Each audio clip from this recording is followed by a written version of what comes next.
Chairman Reid, Ranking Member Inhofe, and distinguished members of the committee.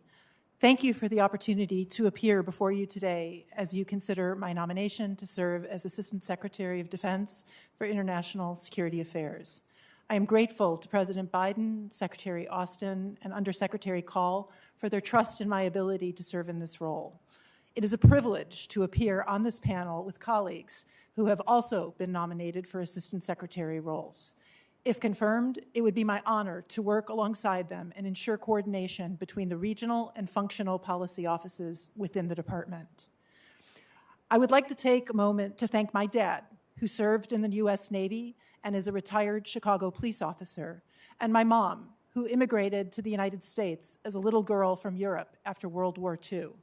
They taught me the gift of American citizenship and the duty to serve our country. I also thank my husband, Jeff, and our children, Nathaniel, Joseph, and Genevieve, for their unshakable love and support. I am humbled by the prospect of returning to public service.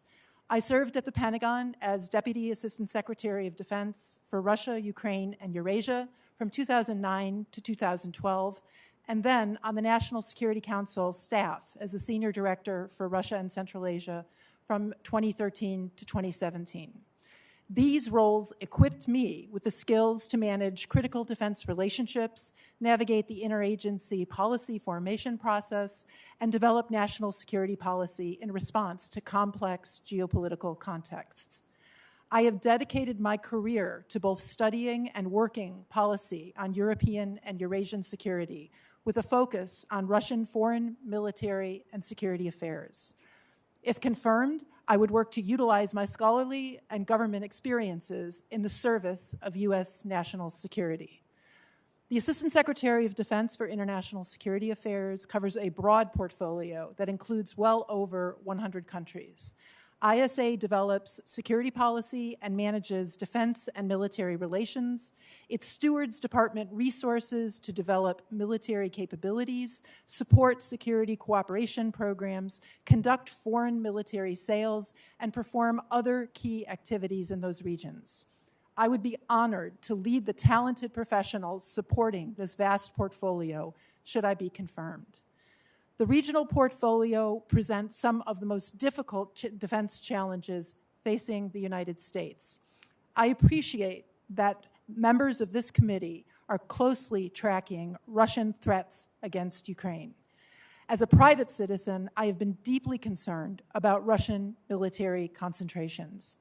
If confirmed, I would develop policy and strategic options for the Secretary to deter Russia, ensure appropriate response to Russian aggression, and safeguard U.S. and transatlantic security. I support the Biden administration's work to unite NATO on deterrence and diplomacy, as well as provide continued defensive lethal assistance to Ukraine. I also support the administration's close consultations with European allies and partners on options for deterrence, as well as serious consequences for Russia in the event of escalation. If confirmed, I will be ready and able to advance the department's preparations for all contingencies. This will be my top priority, if confirmed, and I would immediately focus on being briefed in detail about the current state of play. I share the goals and commitments advanced in the Global Posture Review, including an effective counterterrorism posture in the Middle East and robust deterrence against Iran. Our force protection mission is also essential, particularly in the face of attacks by Iranian proxies in Iraq. If confirmed, I will also advance our strategy in Africa to build partner capacity, strengthen African security institutions, and counter violent extremist organizations. I share Secretary Austin's view that China is the pacing challenge for the department. I also share his view that the strength of our alliances and partnerships is one of our greatest assets in that challenge and all others. If confirmed, I will prioritize these critical defense partnerships in order to strengthen our security and deter our adversaries. The responsibilities of international security affairs require thoughtful and sustained military diplomacy with our allies and partners across the globe. I know that members of this committee recognize the importance of this mission, and I am personally invested in working with Congress to address these shared challenges and opportunities. I appreciate your long-standing bipartisan approach to national security issues and would look forward to working in partnership with this committee and consulting regularly with Congress if confirmed. Thank you for considering my nomination, and I look forward to your questions. Thank you very much. Ms. Walton, please. Chairman Reed, Ranking Member Inhofe, and members of the committee, it is an honor to be considered as President Biden's nominee for Assistant Secretary of Defense for Homeland Defense and Hemispheric Affairs. I am grateful to President Biden, Secretary Austin, Deputy Secretary Hicks, and Undersecretary Call for their trust and confidence in me. I wish to thank my family, friends, and mentors for their encouragement, particularly my husband and true north, Jason, who's here today, my two amazing children, Jacob and Isabel, and my parents, Anne and Ravi.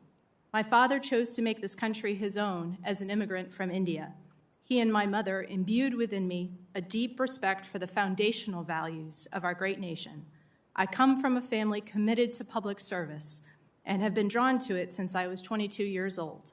I am honored by the prospect of serving in this new capacity. I began my career at the Defense Department as a civil servant during the Bush administration and served for a decade in several policy and intelligence roles. I then spent 6 years at the bipartisan think tank, the Center for Strategic and International Studies. I was honored to return to OSD policy last January as Principal Deputy Assistant Secretary of Defense for Strategy, Plans, and Capabilities as a member of the Biden-Harris administration. If confirmed, I would bring my experience as a defense leader, thinker, and practitioner to the position. As Assistant Secretary of Defense for Homeland Defense and Hemispheric Affairs, I would look forward to advancing enduring department priorities and new focus areas such as Arctic security and climate policy, if confirmed. My office would prioritize issues that impact our homeland defense as the department's #1 priority. If confirmed, my priority would be defeating the COVID-19 pandemic, which remains the most immediate threat to U.S. national security and to the health, safety, and readiness of our service members. In addition, if confirmed, I would ensure DoD maintains resilience to execute our most critical national security functions and to provide continuity to other parts of government in the face of all hazard threats. The resilience of our critical infrastructure and capabilities at home strengthens deterrence of potential adversary aggression and enables a robust foreign policy abroad.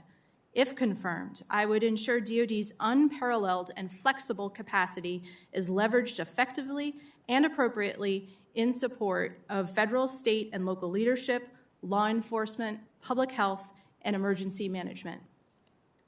Under the updated OSD policy organization, Homeland Defense and Hemispheric Affairs will also focus on Arctic security and global resilience. The Arctic is a complex theater of growing strategic importance. I appreciate this committee's leadership in prioritizing this region. In addition, as Secretary Austin has stated, to keep the nation secure, we must tackle the existential threat of climate change. Climate change already touches most of what the department does, and this threat will continue to have implications for U.S. national security. Homeland Defense and Hemispheric Affairs is also the office from which DoD supports civil authorities responding to extreme weather events, including wildfires and hurricanes. If confirmed, I would provide oversight of these distinct but also interrelated issues as part of a whole-of-government approach.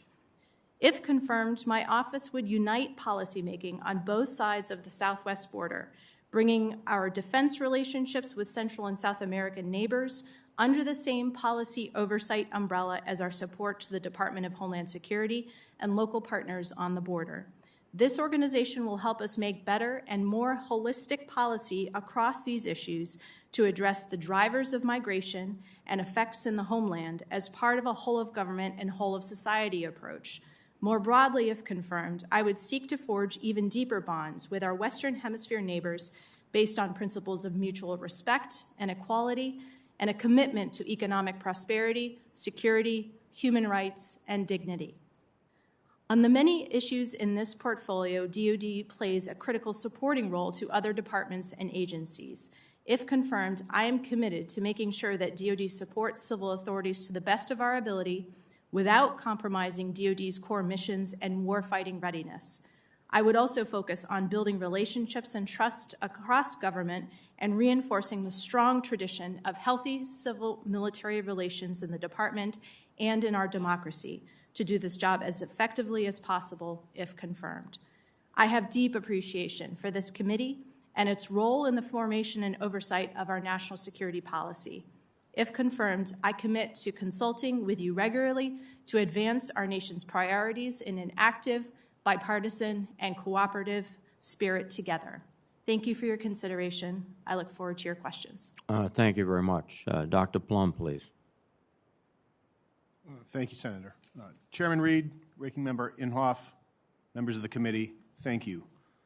I'm both proud and humbled to be testifying before you today. I've always admired and respected the thoughtful, bipartisan work of this committee. I'd like to thank President Biden, Secretary Austin, and Deputy Secretary Hicks for their trust in me and in my ability to continue to serve the nation if confirmed as the first Assistant Secretary of Defense for Space Policy. I'd like to thank also my parents who are here today, and my brothers and sisters, and my wife and kids for their love and support that allows me to be here before you. And being here is indeed an honor. I grew up in rural Western New York in a family for whom service to country is a proud tradition. Both of my grandfathers were in the Army Air Corps in World War II. My father was in the Army for the first 4 years of my life at Fort Richardson in Alaska. I have a brother and a sister who served in the Air Force, and as for me, I joined the Navy and became a submarine officer. Since leaving active duty, I've remained active in the Navy Reserves for 2 decades. As a civilian, I served in these very halls as the military advisor to Senator Ken Salazar. I've served in the Pentagon, and I've served on the National Security Council staff. If confirmed, I believe my lifetime of service has prepared me to better advance and defend U.S. national security interests and to work with this committee while doing so. The ASD for Space Policy position appropriately elevates the space portfolio within the policy organization. If confirmed, I look forward to working with this committee to ensure space receives the attention, the prioritization, and the resources this critical domain demands. Space, nuclear weapons, missile defenses, cyber, and the ability to detect and stop the proliferation of weapons of mass destruction are all key to U.S. national security. And the integration of these capabilities is essential for the era of strategic competition the U.S. must now rise to meet. As members of this committee are well aware, the security environment facing the United States at this moment in history is a challenging one.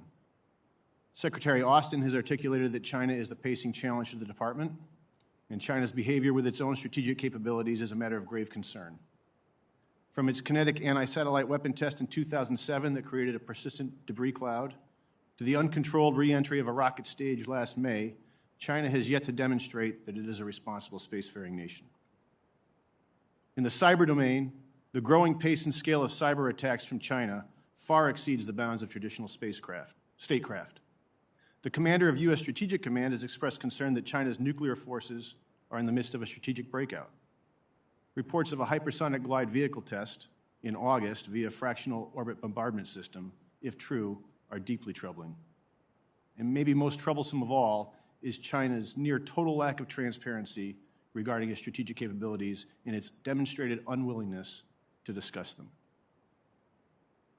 Russia also continues to present a challenge on multiple fronts. Russian activities in space, including its destructive ASAT test just this November, are an ongoing concern. And Russia's reliance on and integration of nuclear weapons throughout its forces, from the tactical to strategic, is troubling.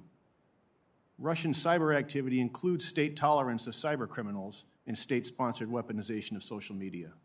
And amid all these problems, North Korea continues to expand its nuclear arsenal and delivery systems, while Iran's uranium enrichment presents both a nuclear proliferation and a security challenge.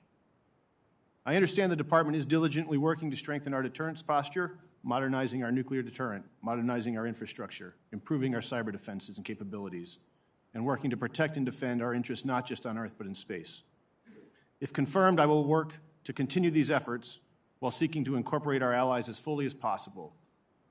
I firmly believe our allies provide a mutual strategic advantage that neither China nor Russia can ever hope to match. I believe the U.S. is at its strongest and best when national security is a bipartisan effort, and that, as the old adage goes, politics really should stop at the water's edge. If confirmed, that is how I intend to approach this position and its attendant responsibilities, and if confirmed, I commit to working closely with this committee to ensure U.S. national security interests are advanced and defended. Thank you once more for inviting me to testify. I look forward to your questions. Thank you very much. I have a series of standard questions which civilian nominees must respond to. You may answer together. Have you adhered to applicable laws and regulations governing conflicts of interest? Yes. Yes. Have you assumed any duties or taken any actions that would appear to presume the outcome of the confirmation process? No. Exercising our legislative and oversight responsibilities makes it important that this committee, its subcommittees, and other appropriate committees of Congress receive testimony, briefings, reports, records, and other information from the executive branch on a timely basis. Do you agree, if confirmed, to appear and testify before this committee when requested? Yes.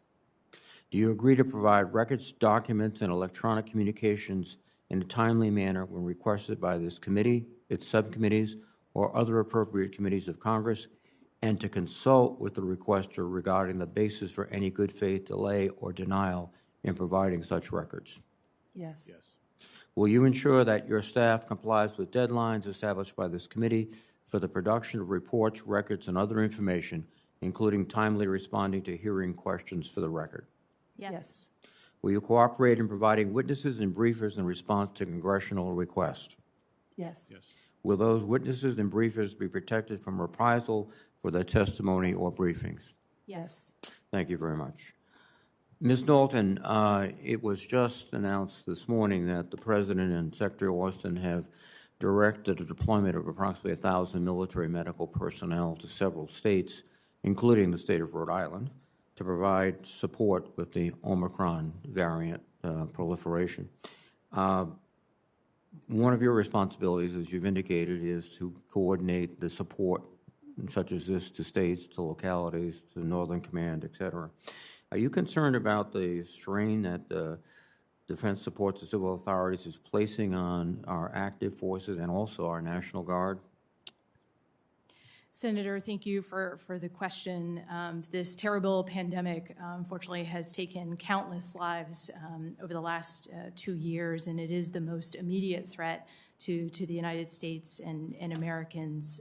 And so I believe that the National Guard has played a really important role in supporting local medical authorities and in the development and production of vaccines.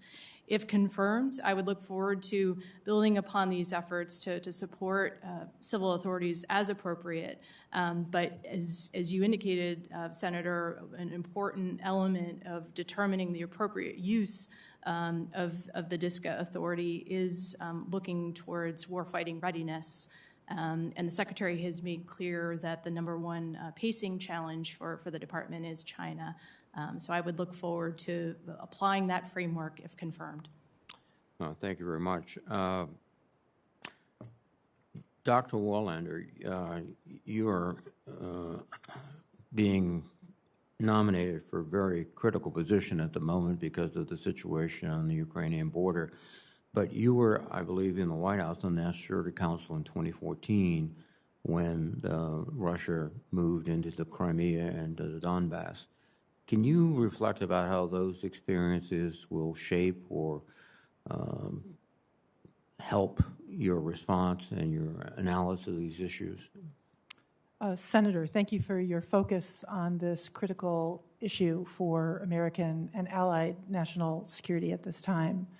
Russia has proven itself to be willing and able to use multiple instruments in pursuit of its national security goals, including preventing Ukraine from continuing the path of its Euro-Atlantic aspirations.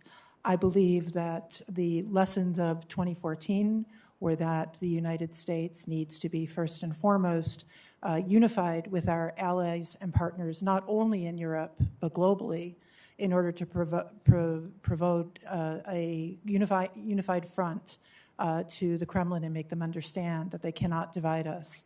And the second lesson would be to rapidly develop ways to impose costs on the Russian leadership and to support Ukraine in defense of its territorial integrity and sovereignty.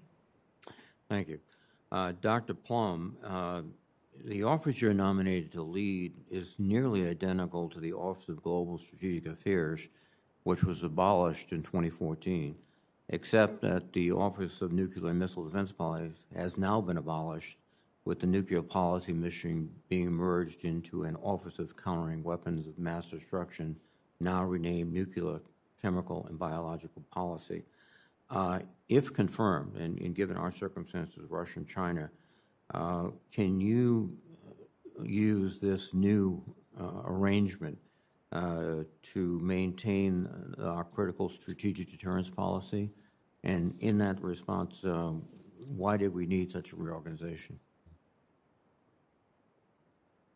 Thank you very much, Senator.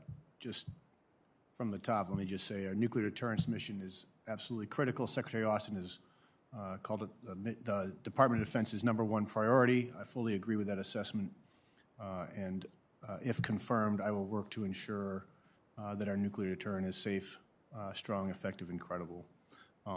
As for the ability to maintain the offices, so inside this Office of Secretary of Defense for Policy, in my experience, there are individual offices. The offices move as a unit. So the Nuclear Weapons Policy Office remains intact. It is now merged with the Countering Weapons of Mass Destruction Office. I think there's actually some advantage to having those two offices in the same, underneath the same DASD ship, because it requires them to coordinate with each other and be aware of each other at a level that perhaps they weren't in previous organizations. The logic to the reorg, I guess I would say I think there is a good logic to it. I think the functional aspects of the Department of Defense need to be integrated as we approach the adversaries, and our near-peer adversaries are the same in all domains, China and Russia. And so for that, I think there is good logic in making sure that those plans and approaches are integrated. The adversary clearly sees us as a whole and not stovepiped. Thank you very much. Senator Inhofe, please. Thank you, Mr. Chairman. I do have a question for each one of the witnesses, and so I'm going to ask for real fast responses and try to get to all three of them. In fact, we will get to all three of them. Dr. Plum, 5 of my colleagues and I recently sent a letter to senior administration officials expressing concern that President Biden might pursue changes to a longstanding U.S. nuclear declaratory policy, despite increasingly aggressive moves by China and Russia and clear objections that we've had from our allies. Deputy Secretary Hicks agreed with our conclusion at her confirmation hearing, stating, "I don't believe that a no first use policy is in the best interest of the United States." Do you agree? Senator, thank you. I agree with Deputy Secretary Hicks. I personally do not believe no first use is a good idea at this time, and I would say taking the allies into consideration is absolutely essential. My caveat here, of course, is declaratory policy is the purview of the president. Well, yeah, because I think when it was pretty specific, when she said, "I don't believe no first use policy is in the best interest of the United States." I thank you very much. Dr. Wallander, China is aggressively modernizing its military and expanding its presence around the world, and in particular true in Africa. I can remember it wasn't too long ago we didn't even have an AFRICOM, and the continent was divided into 3 different commands. That was not workable. We did correct that, so we've gotten a lot more attention. However, China is becoming a lot more aggressive in Djibouti and other areas in there. General Townsend called the #1 global power competition concern. This has been a concern of mine for a long period of time, even at the time that we started its own dedicated command. But nonetheless, the problem is still still there, and AFRICOM does not have the capabilities and the resources to actually address this. And I think that is a problem. Do you agree that it's a problem that we lack resources in taking care of the needs that we have in our allies in that continent? Senator, thank you for your focus on the issue of Chinese and Russian strategic competition active in Africa. I share your concern. If confirmed, look forward to building on the existing defense and security partnerships we have with countries in Africa, and I believe it and agree with you that we need to look at the resources, especially as China has pivoted towards seeking military access and presence. Well, all the way down through, and that's true. And I may come back if I have a minute, but regardless, I look forward to visiting with you with regularity on this subject.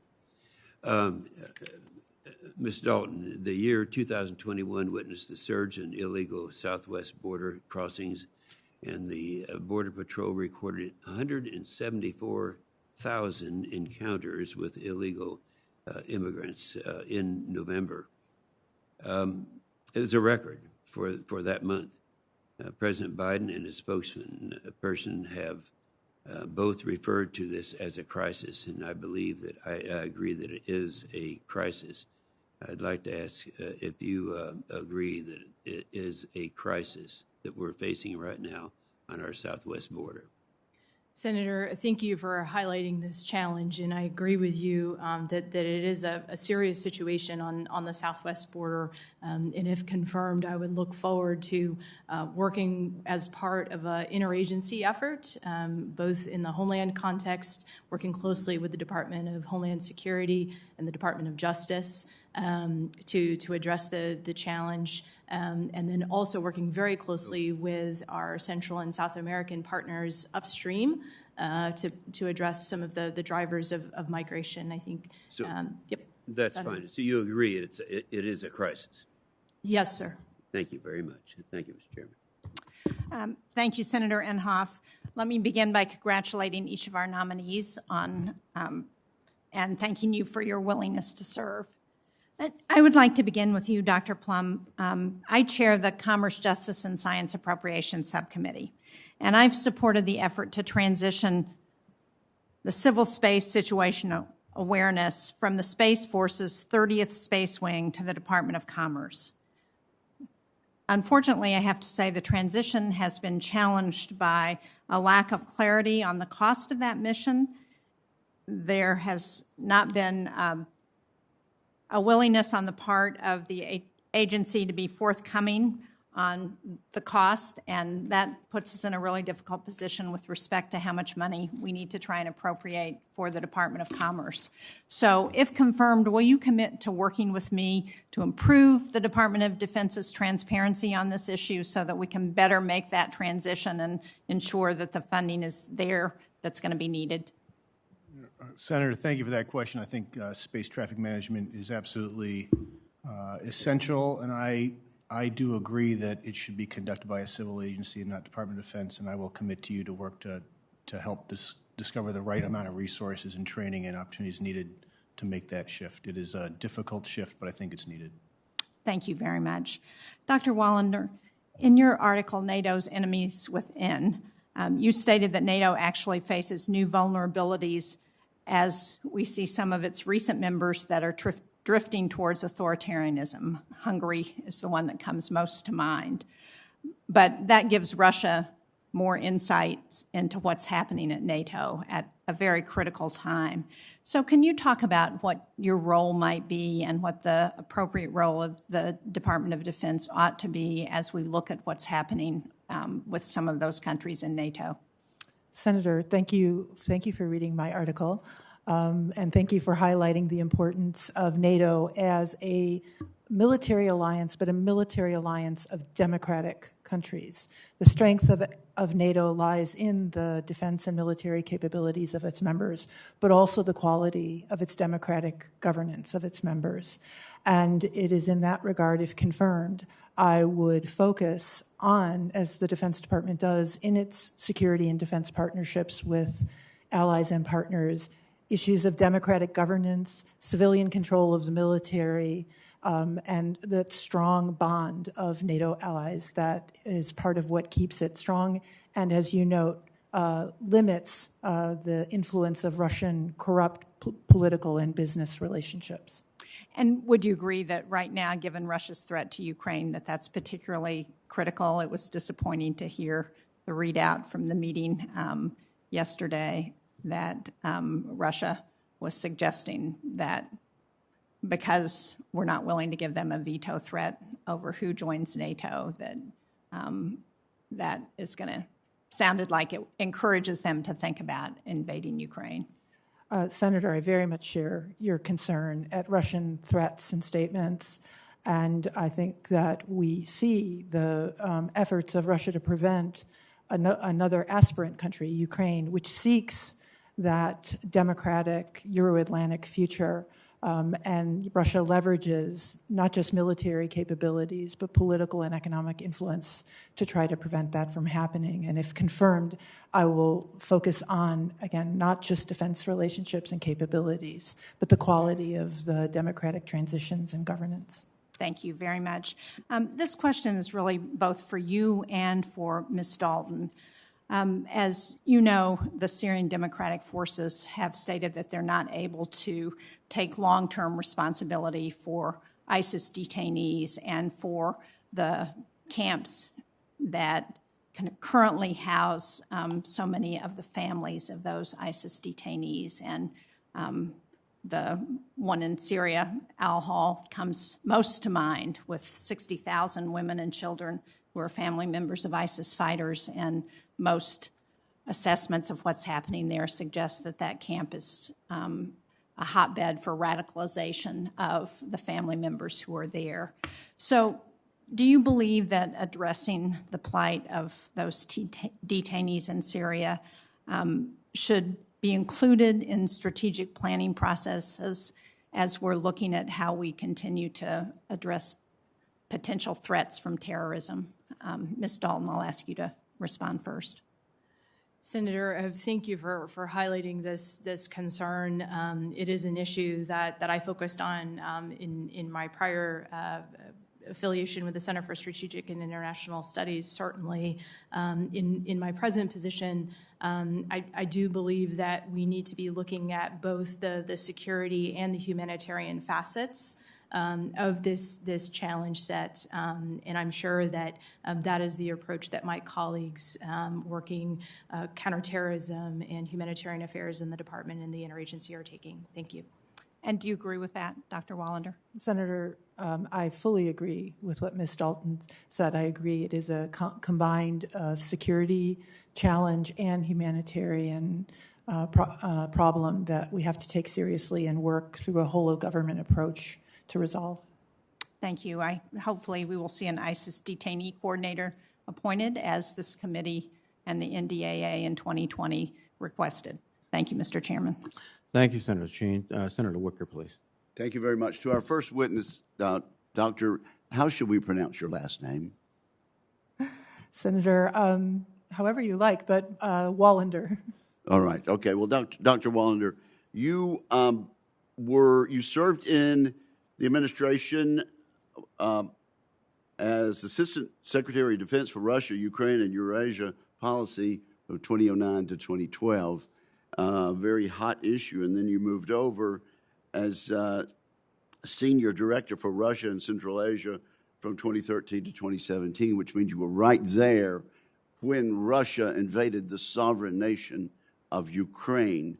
Do you think our policy in response to that invasion at the time was correct?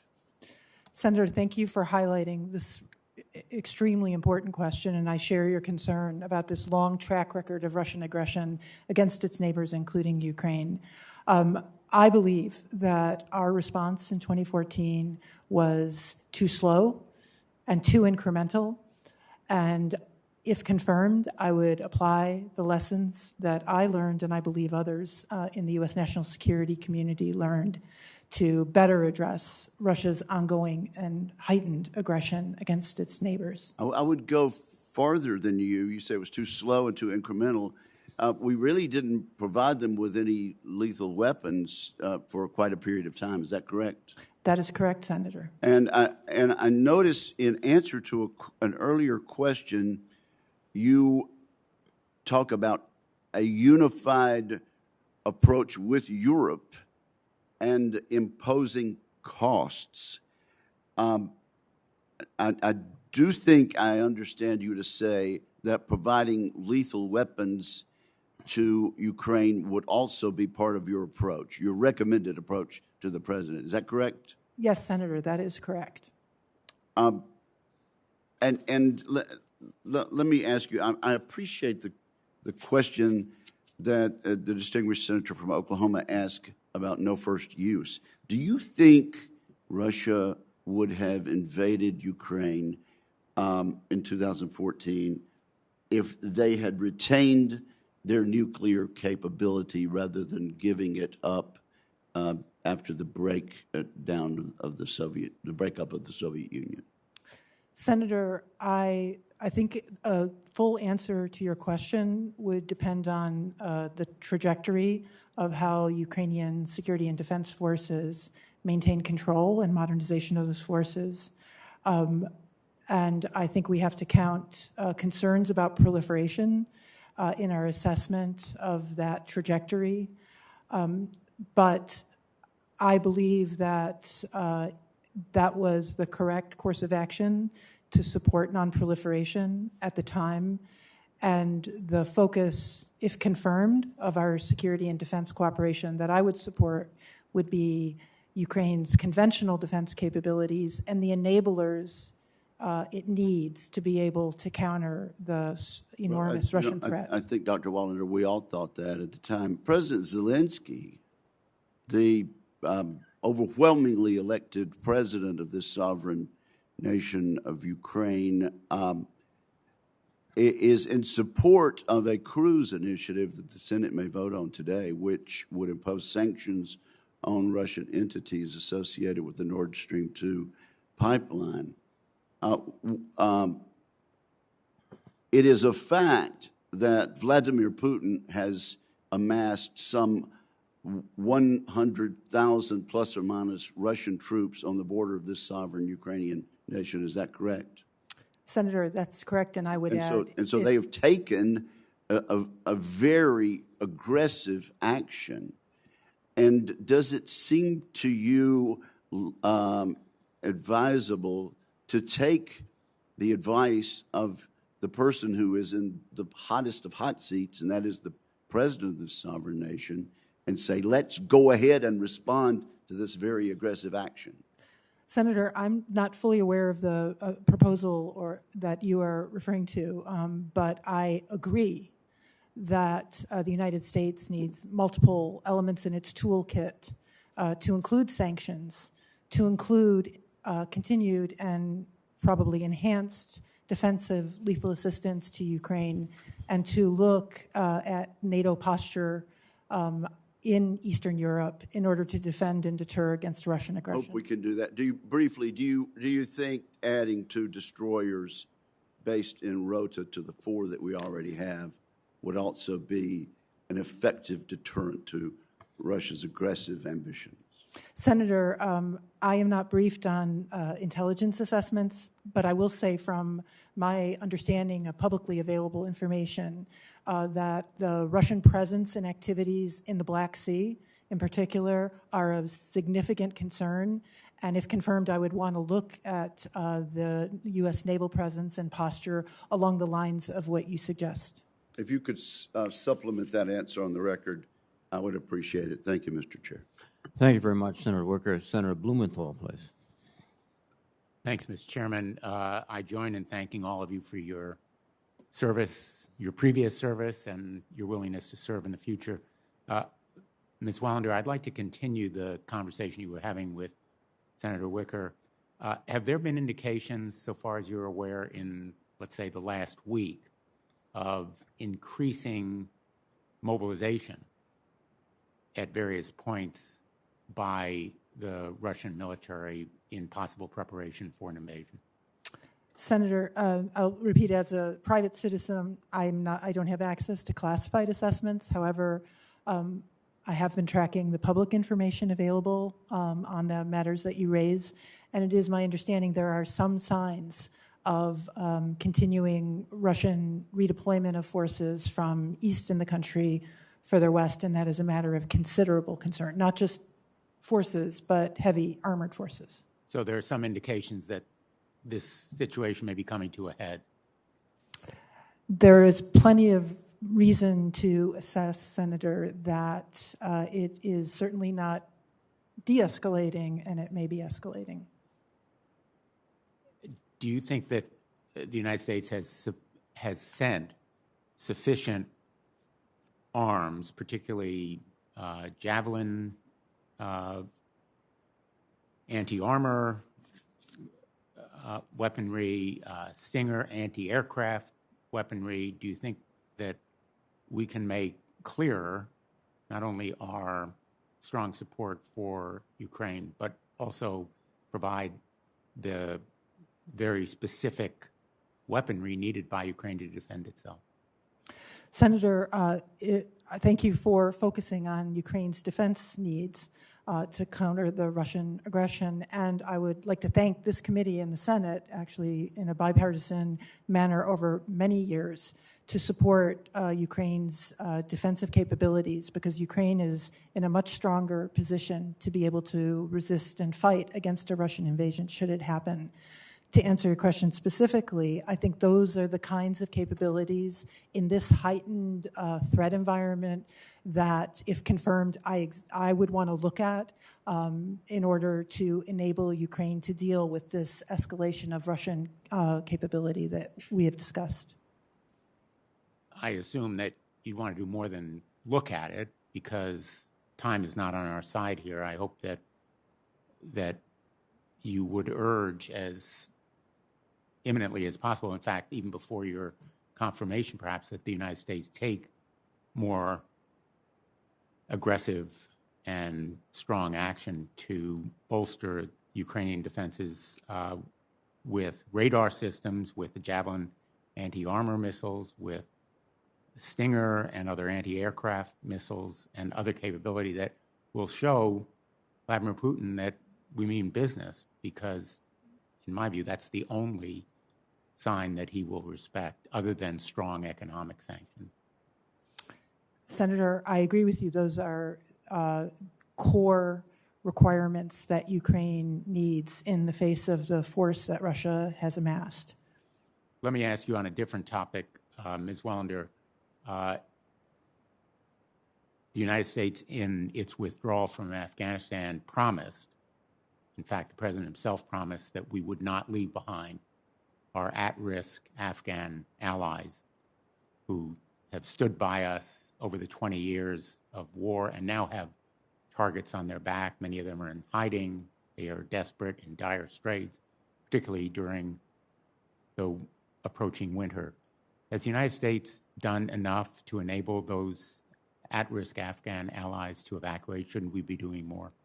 Senator, I share your concern deeply with what we've seen and the fact that the United States was not able, along with our allies and partners who stepped up and really supported the effort to evacuate and provide safe haven for those individuals. If confirmed, I commit to you that I will participate with my interagency colleagues and with colleagues at the Defense Department to ensure that we are doing everything possible to assist those individuals and to find them safe haven and exit from Afghanistan if they desire. Thank you for that answer. I'll look forward to submitting some additional questions for the record on this topic. My time has expired, but I welcome your commitment to do everything possible. Right now, our country is doing far less than everything possible, and I hope that we will step up our efforts. Thank you, Mr. Chair. Thank you, Senator Blumenthal. Senator Fisher, please. Thank you, Mr. Chairman. Before turning to my questions, I would like to speak to some of my colleagues' concerns about changes to our declaratory policy that this administration is reportedly considering. I think it's important to remember that the Obama administration rejected these changes in a far more benign security environment than what we are currently seeing today. With China's nuclear breakout and Russia massing forces on Ukraine's border, adopting a no first use or sole purpose policy would be irresponsible, and it would strain relations with our allies at the worst possible moment. As Senator Blumenthal just said, we must show that we mean business. That's what President Putin respects, and that applies in this area as well. Dr. Plum, in your response to the committee's advanced policy questions about establishing norms of behavior in space, you acknowledge that Russian and Chinese behavior clearly demonstrates that the prospect of establishing an effective agreement is not realistic at this time. Do you support a dual-track approach that involves deploying the capabilities necessary to send credible deterrent messages to our adversaries while continuing to work with allies and partners to lay the foundation for future discussion about responsible behavior in space? Thank you, Senator, for that question. I think just as first ASD for space policy nominee, that is a really essential piece of the work I hope to be able to do if confirmed. There are two totally different facets there, and I would just say I agree with you on both. One is I do think there is a need for rules and for norms in space behavior, and I hold some deep kernel of hope that we could come to agreement with Russia and China on that in some not too distant future.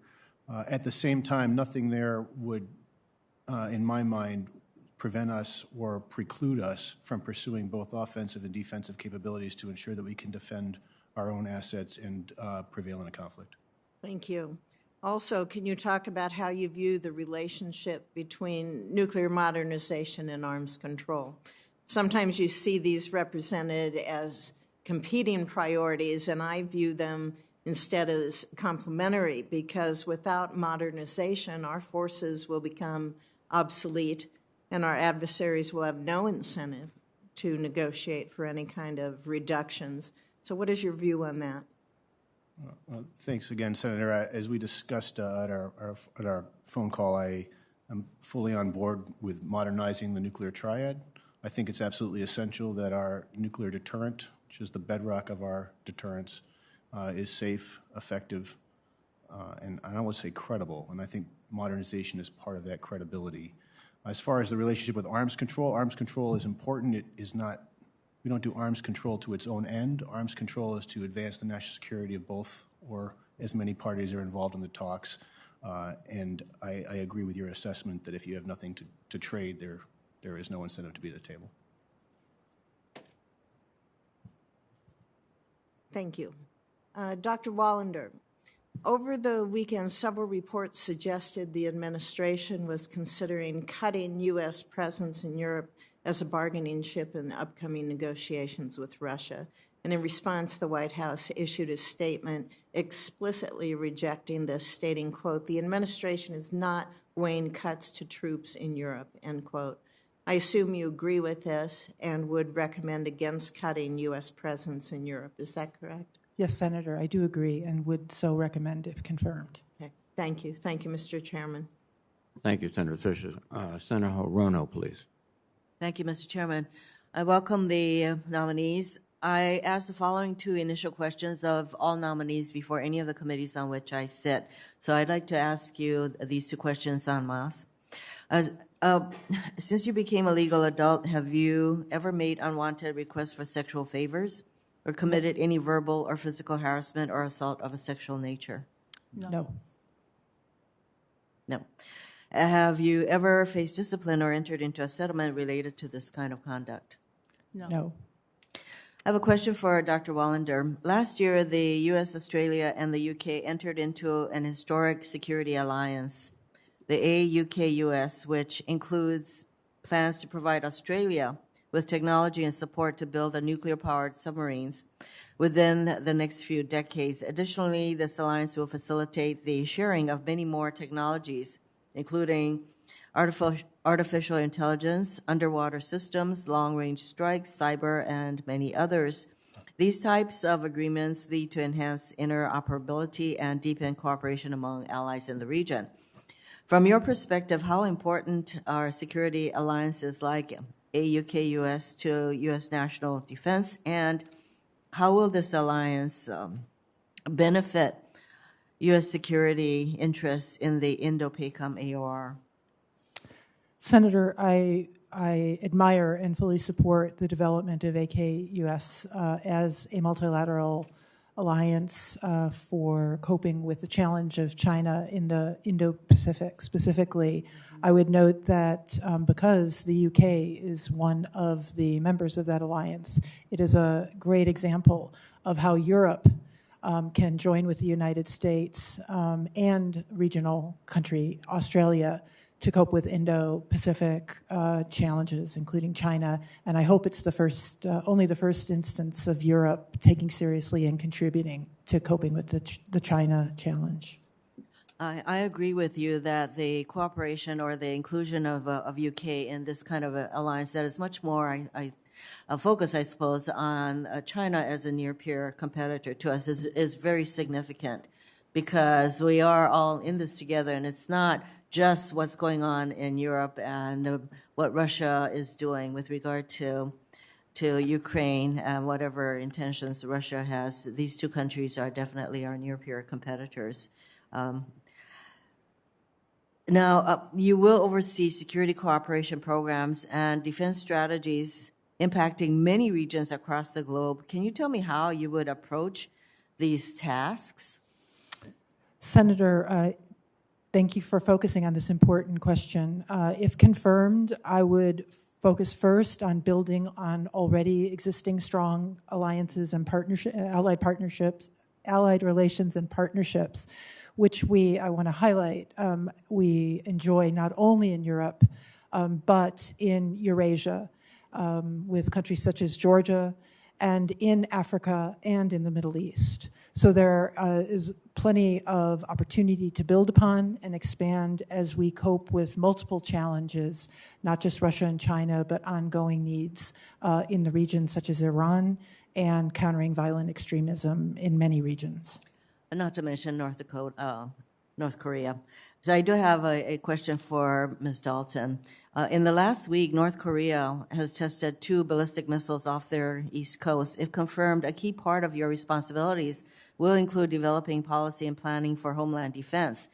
In 2019, Missile Defense Review identified the Homeland Defense Radar Hawaii as a requirement for detecting and discriminating against inbound missile threats from an increasingly capable North Korea. In successive budget requests, funding was zeroed out for HDRH Hawaii without any capability to replace it.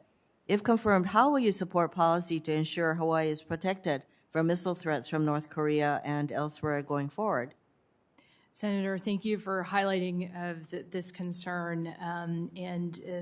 Insofar as missile defense of the homeland, it is a central area of focus for the ongoing missile defense review that Secretary Austin and senior defense officials are currently conducting.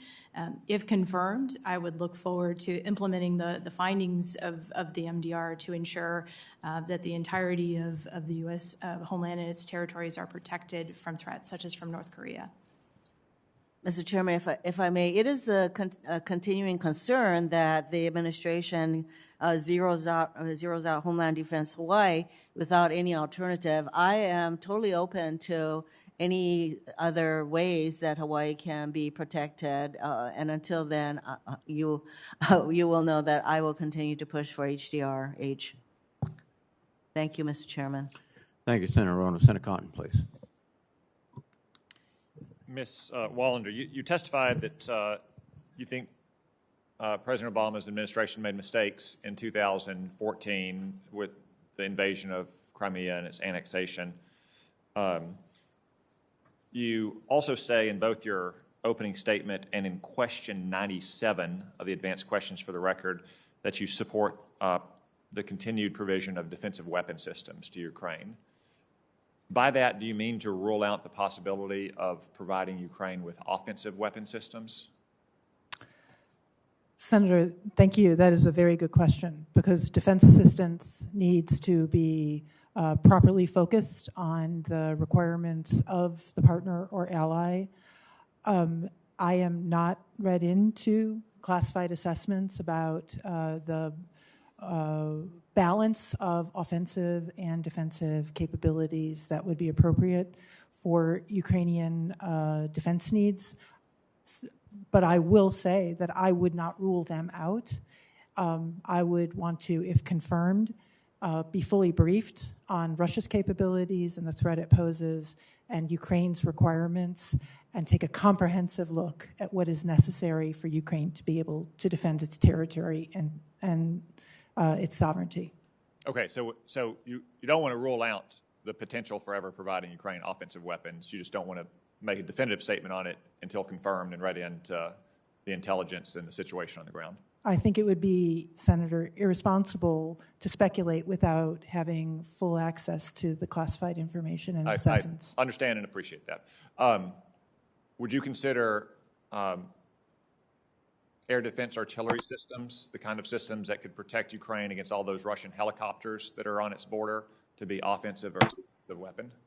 I believe air defense systems to be fundamentally defensive in nature, Senator. Okay, if Russia decides to go for the jugular and you've got Russian tanks and armored personnel carriers rolling across Ukraine's borders, it'd be nice for Ukraine to have artillery systems to strike those forces while they're still on Russian soil, wouldn't it?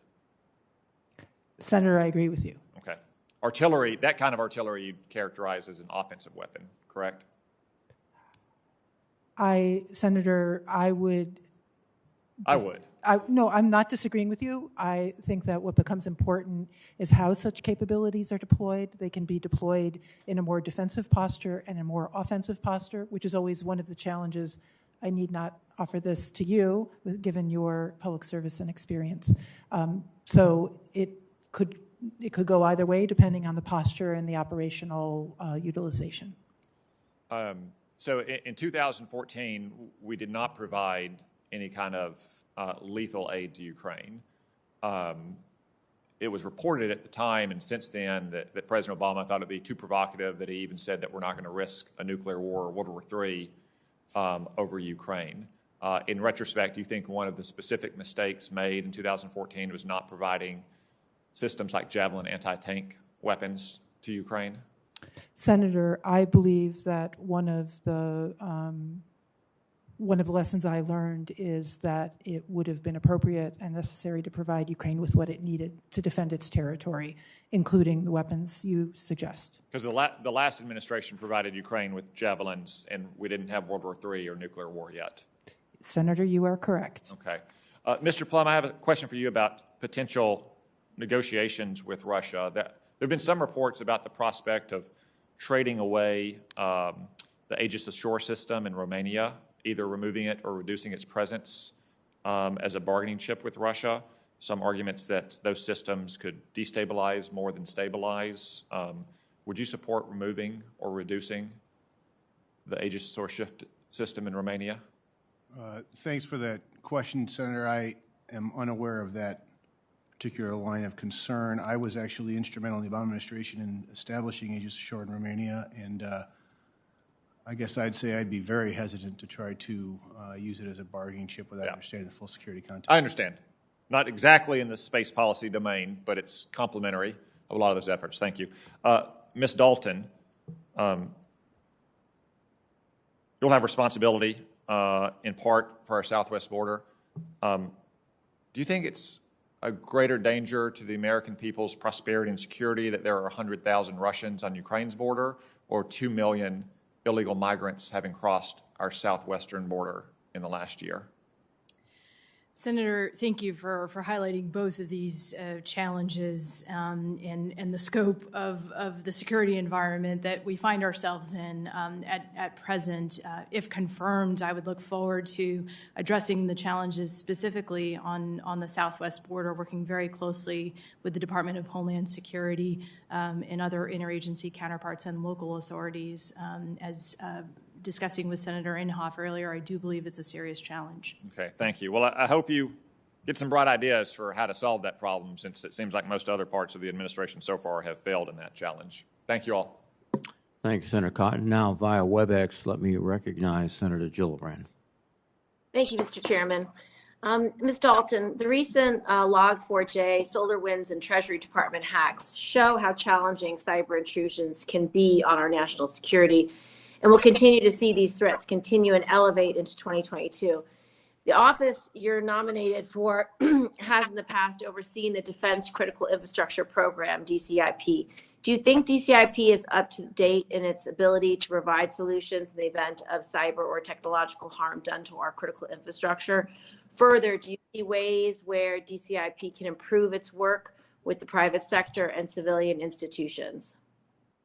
Senator, thank you for highlighting this challenge, and this would be among the top priorities that I would plan to tackle if confirmed in this portfolio, because I do believe that we need to look at the appropriate frameworks, policies, approaches, and tool sets to be able to address state-based threats to our critical infrastructure that unfortunately have been manifesting over the last number of years. So if confirmed, would certainly look forward to working with the Department of Homeland Security, Cybercom, with, if confirmed, Dr. Plum's office overseeing the DASD cyber policy to ensure that we have the right approaches to understand the threat, and to be able to provide the appropriate level of protection and resilience necessary to address that challenge. Thank you. As a follow-up, can you speak to how you view the staffing and personnel challenges that the government faces when it comes to cybersecurity and tech expertise? I've repeatedly heard about cybersecurity and tech staffing deficiencies across government agencies, including at the DoD. What plans do you have for improving the recruitment, training, and retention of high-quality cyber and tech expertise at the department? And will you work with my office on issues regarding cyber and tech personnel? Senator, thank you for highlighting this. I know there's been a number of external studies looking at this challenge as well the last number of years, and I do agree that we need to remain focused on bringing in talent from academia, from the tech sector, more broadly from the private sector, to really build within our ranks. I think there's also considerable capacity within the National Guard, given their career day jobs as well, that we can be better harnessing. And so absolutely, if confirmed, would look forward to working with you and your team to advance those goals.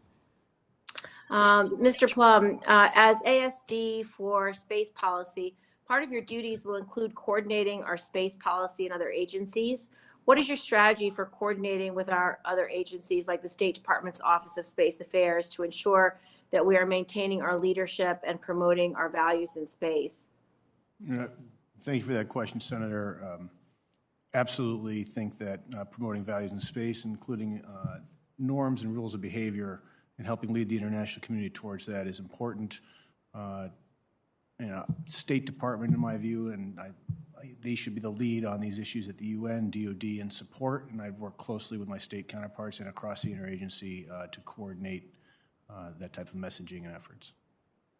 I'm concerned that our lack of international agreements barring conventional weapons in space has led to a space arms race that threaten our civil and commercial space systems in space. Will you play a role in developing international norms about the use of weapons in space and adhere to them while developing this policy?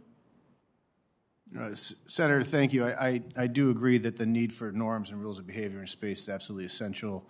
I think one of the issues that makes space unique is that destructive tests like the Russians have recently conducted challenges access to all spacefaring nations, and we need to find ways to prevent that type of problem. And how will your organization work across the department to effectively manage the threat of anti-satellite capabilities demonstrated by our adversaries, as you mentioned?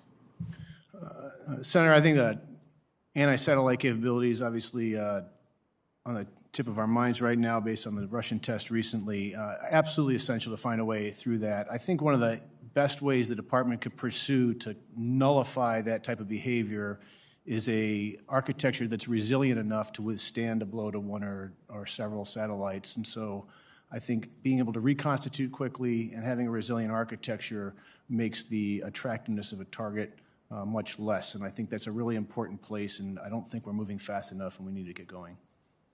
Dr. Wallander, in my last few moments, we've heard reports of Russia conducting numerous cyber attacks against Ukrainian citizens, to include directly threatening Ukrainian soldiers and their families through text messages. What role can your office play in supporting the Ukrainian government in countering those malicious activities?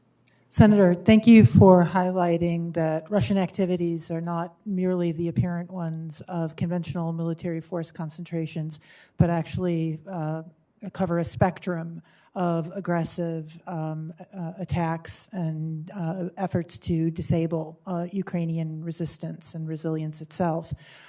If confirmed, I would look forward to working with Dr. Plum's team, if confirmed, in focusing on countering Russian cyber operations, in which public reporting is we have had some successes in the last few years, and we need to build on the capabilities and the experience that DoD has already implemented in order to effectively help Ukraine resist those kinds of attacks. Thank you. Thank you, Mr. Chairman.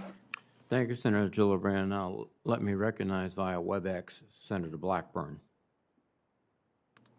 Thank you, Mr. Chairman. Ms. Wallander, I want to come to you. You were the Russia director at NSC at the time when things were happening in Eastern Europe, much like they are right now, including Russia's invasion of Crimea and the separatists that were there, the fomenting of the separatists in the Donbass. So what parallels, very quickly, do you see between that time and currently what we are seeing with the Russian buildup on the Ukrainian border? Senator, thank you for that question. I think it's an extremely important question. And very briefly, in 2014, the Russians tried to pretend it wasn't Russian forces invading Crimea or infiltrating and operating in the Donbass. They sought a form of implausible deniability in order to invade Ukraine. The difference is right now that facade of covert operation has been pulled away, and what we're seeing is direct threats and a direct massing of Russian forces. Now, let me ask you this. Following on with that, when you look at Russian leadership and Russian society, what parallels are you seeing between then and now? Because to us, it looks as if they're following much of the same pattern. Senator, I agree with you, and it's very concerning because the Kremlin used its operations and its falsehoods about Ukraine to ramp up Russian domestic anger at Ukraine, at the United States, and NATO, and we are exactly seeing the same kind of efforts and operations to create that kind of false narrative that Russia is defending itself against American and NATO influence in Ukraine, when what Russia is doing is assaulting Ukrainian sovereignty and territorial integrity. Well, I agree with you that what Putin is trying to do is to test that resolve with NATO and with the U.S. So do you support a continued robust EUCOM exercise schedule to really support our allies and deter this aggression? Senator, I do. A robust exercise calendar not only enhances interoperability and capabilities, and that's important for deterrence and defense, but it signals that. Increasing our lethal assistance, our cyber, our intel support? Where are you there? Senator, I believe that the heightened Russian threat and its willingness to deploy those forces and to sable rattle requires a reevaluation of Ukraine's defense and military needs. And if confirmed, I would focus on that and take appropriate lessons. All right, and the EFPs, I had the opportunity to visit some of our Tennessee troops that were there on an EFP mission in Poland. And so where, as the NSC director for Russia at the time, did you support the EFPs? Do you believe they should be supported today? Should we continue this participation? Senator, I do support that framework for enhancing American presence and contributions to the security and operations of our partners and allies, especially our allies in the instance that you cite in Poland. Well, if Russia invades Ukraine, should we establish more of the EFP battle groups and push further south? Senator, I agree with you that if Russia further invades Ukraine, we need to reevaluate NATO posture, including U.S. contributions to NATO posture. And I would look at exactly the issues that you highlighted in your question, because I think they are key. And in principle, I would support a increased American, at least rotational presence in the region. I'm going to run out of time, but I did want to ask you about the parallels that you see between Russian and Chinese interest in the Ukraine. If you could speak to that. Well, I believe, Senator, that Russia and China share a priority goal of undermining the U.S.-led network of norms and rules that govern global security and ensure the security of so many countries. And so while China may not have a direct stake in Russia's aggression against Ukraine, I believe China watches carefully when the United States and when the international community do not stand up to the principles of the UN Charter and do not defend the rights of countries to choose their own futures, including their alliances. I will submit some questions to you and Dr. Plum dealing with nuclear presence and the nuclear posture review. And thank you so much for your time today. Thank you, Mr. Chairman. Thank you, Senator Blackburn. Senator Kane, please. Thank you, Mr. Chairman, Ranking Member Inhofe, and congratulations to the nominees for your nominations. You're all highly qualified for these positions. A couple of items, Ms. Dalton, first. Congrats on being a UVA grad. There have been reports in the last day or so about more instances of Havana syndrome regarding American diplomats who are currently in Geneva and Paris. The syndrome was first reported in Havana. It's been reported as affecting diplomats and other U.S. governmental personnel around the globe and in the DMV in Virginia. The Secretary of State has spoken about this. Other law enforcement agencies are involved, but I also know that the DOD is involved in trying, to determine causes and solutions and consequences. I think I would summarize the feelings of the committee members on both the Armed Services Committee and the Foreign Relations Committee. I said on both not being happy with the degree of information we've received about this or progress we've made on it in the couple of years that we've been talking about it. And I would hope that should you be confirmed with the responsibility over both Homeland Defense and hemispheric affairs, that you would be diligent in working with the interagency process to determine what's going on and provide options, certainly within your line of command, but including to Congress about what appropriate responses should be. Do I have your commitment on that? Senator, yes, you do. Thank you for that. Dr. Plum, I want to ask you a question about just growing pains with the Space Force and how we can manage those growing pains effectively.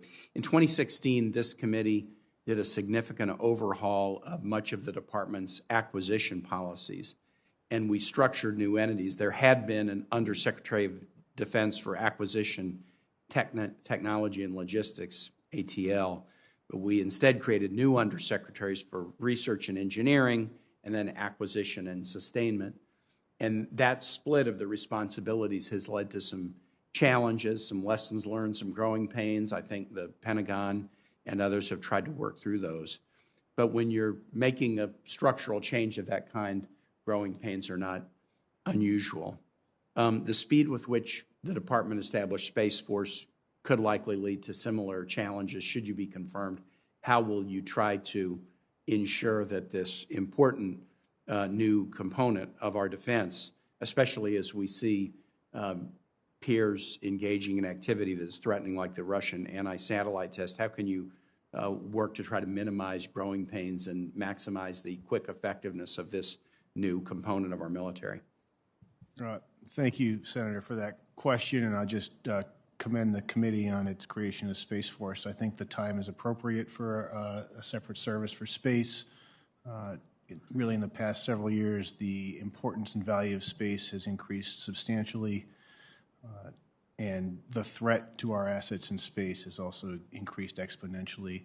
I think this issue of growing pains, you can never get rid of them, Senator, but I think helping ensure from a civilian oversight piece that the laser focuses are on both speed of acquisition and making sure that we can counter threats as they emerge and get past this problem of this is a non-trivial thing to say. The speed of the Pentagon and the speed of Pentagon processes does not match the speed of the threat right now. And we need to work to fix that, and that's a hard problem. As far as war fighting, it's a new domain, and there's going to be growing pains there. It has some similarities to cyber operations as well. It's new, it needs to mature, and my goal is to help usher that along. Thank you, Dr. Plum. And then Dr. Wallander, Senator Hirono asked you a question about AUKUS, and I share her enthusiasm for closer cooperation between the U.S., Australia, and the U.K. in the Indo-Pacific. Great allies, and I think there's great things we can do together. But I will say I was very disappointed in the rollout of AUKUS and the bizarre exclusion and really almost humiliation of the French, who are a great security partner in the United States and who are also a significant Indo-Pacific nation with a lot of equities in the Indo-Pacific.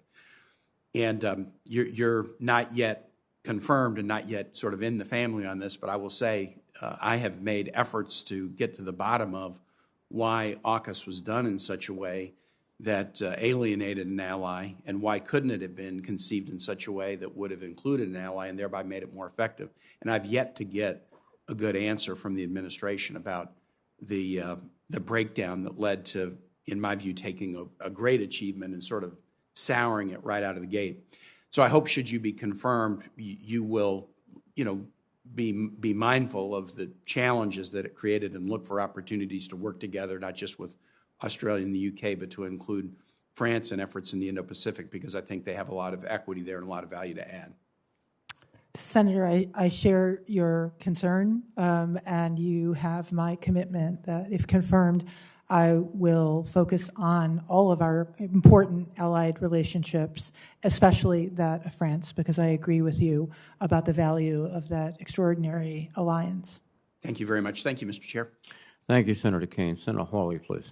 Thank you very much, Mr. Chairman. Thanks to all the nominees for being here. Congratulations on your nominations. Dr. Wallander, I enjoyed our conversation yesterday. Thanks for your time. Let me start with you, and let me start with the situation in Ukraine. You said when we spoke yesterday that you could imagine advocating sending more United States forces to Europe to reinforce NATO's eastern flank. I think you've said the same today in the hearing.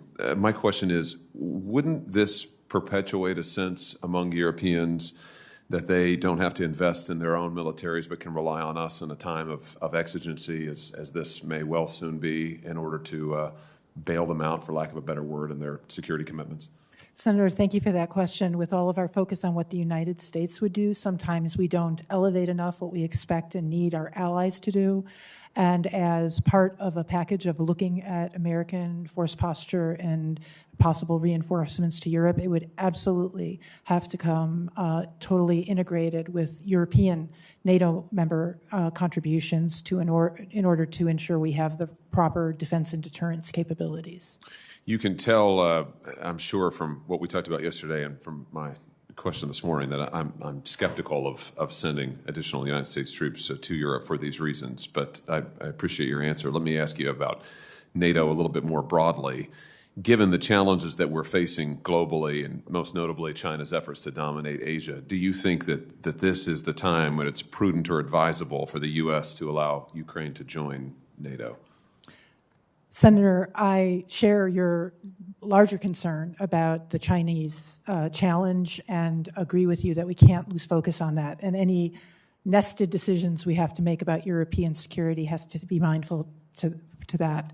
I fully support NATO's open door policy. NATO is stronger if it is the alliance of strong democratic countries with capabilities and the democratic governance that is the hallmark of NATO. And if confirmed, I would support NATO's future membership, Ukraine's future membership in NATO if it meets the conditions, and I would look forward to working with Ukrainian partners in order to make sure they meet those standards. Let me ask you about the NATO allies and their spending commitments. We talked about this yesterday on the phone. U.S. Ambassador to NATO Julie Smith sent me a letter prior to her confirmation in which she agreed that our NATO allies should spend more, I emphasize more, than 2% of GDP on defense. The current Vice Chairman of the Joint Chiefs, Admiral Grady, did the same. He agreed for the record in response to my questions that our NATO allies need to spend more than 2% on defense. When you and I spoke yesterday, we talked about this. I asked you this question. You said that in your opinion that our allies should be spending more than 2% on defense. I'd just like to get you on the record on that, if I could. In your view, can you confirm for us that you think, in your opinion, it's time for our NATO allies to move beyond the Wales Pledge and commit to increase defense spending above 2%? Yes, Senator, I do. Thank you for that. Let me ask you about the situation with burden sharing again back in Europe. As I mentioned just a second ago, I think one of the reasons our European allies, especially Germany, have been slow to increase their spending is that they think the United States will bail them out in difficult situations. Would you agree that our European allies are more likely to increase their spending if the United States reduces its overall force levels in the European theater? Senator, I believe that our European allies do key their contributions to an assessment of American contributions. I think it is an interesting idea that a reduction in American contributions would lead to an increase in European contributions. I would want to ask the intelligence community for past sort of evidence about the rise and fall of contributions to give you a better answer. My instinct is that persuasion and high expectations and clear requirements are the motivator for European contributions to common defense in NATO. Just as thinking about it as a matter of incentives, Dr. Wallner, do you think that we should at least consider putting on the table reducing our overall force posture in Europe so that our allies feel incentivized to defend themselves? And you and I talked about this on the phone. I mean, where I'm coming from on this is that the United States of America simply can't do it all at the same time. We're facing a very acute challenge in the Indo-Pacific theater from China. We can't maintain, in my own view, we can't do what we need to do in that theater and maintain our current posture in Europe. We're going to have to make some hard choices somewhere, and they are hard choices, unless we're going to spend $2 trillion a year on defense, which we're not going to do, and we shouldn't do. So with that backdrop, I mean, what's your view on putting on the table with our European allies? And listen, we may need to consider an overall force posture reduction in Europe in order to meet our pressing security commitments elsewhere. I mean, what do you think about that?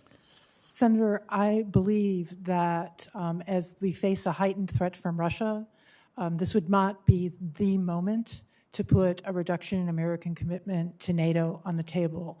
But what I would favor, if confirmed, is looking at how the United States can provide some of its advantages in enablers, in weapons system in security cooperation with allies to ensure that we are properly resourcing the requirements into Indo-Pacific, as you rightly point to, and yet sustaining defense and deterrence against Russia. Thank you very much. I'll have some questions for the record for the rest of you. Thanks again. Thank you, Dr. Wallander. Thank you, Mr. Chairman. Thank you, Senator Hawley. Let me now recognize via WebEx Senator King. Thank you, Mr. Chairman. Dr. Wallander, you heard earlier in this hearing, Dr. Plum testify that he thought that the adoption of a no first use policy in the current nuclear posture review would not be in the national security interest of the United States. Do you agree with that conclusion? Yes, I do, Senator. Second question, how would the allies react to the adoption of a no first use policy, particularly Japan and some of the Asia Pacific allies? Senator, I thank you for that important question. That is a fundamental reason why I do not support a no first use declaratory policy, because I believe it would create concerns about the credibility of American defense commitments to our allies, in addition to possibly undermining the credibility in the eyes of our adversaries. And it could provoke some of those countries to adopt their own nuclear weapons, which is going in exactly the opposite direction that we want in terms of nonproliferation. Isn't that correct? Senator, yes, I agree. That is another reason. Second question on Ukraine. It seems to me that everybody's trying to guess what's in Vladimir Putin's mind, but by making these very public, high-level demands about no membership in NATO and all the other things, he's setting up these negotiations to fail and leaving himself very little option other than either a humiliating retreat or invasion. What do you make of this unusual negotiating strategy where you make demands that you know aren't going to be met, and is this just a pretext for an invasion? Senator, I share your analytical assessment of the possible courses of action and the reasons for the demands that Russia has made publicly, and it concerns me greatly for Ukraine's security and indeed for European and Euro-Atlantic security. Let me turn to Ms. Dalton for a question. Ms. Dalton, this country's under attack, and 2 people a day in my home state of Maine are dying. The attack is transnational drug shipments coming into this country that are literally killing Americans at a record rate over the last couple of years. It's an absolute tragedy. Every year we have testimony.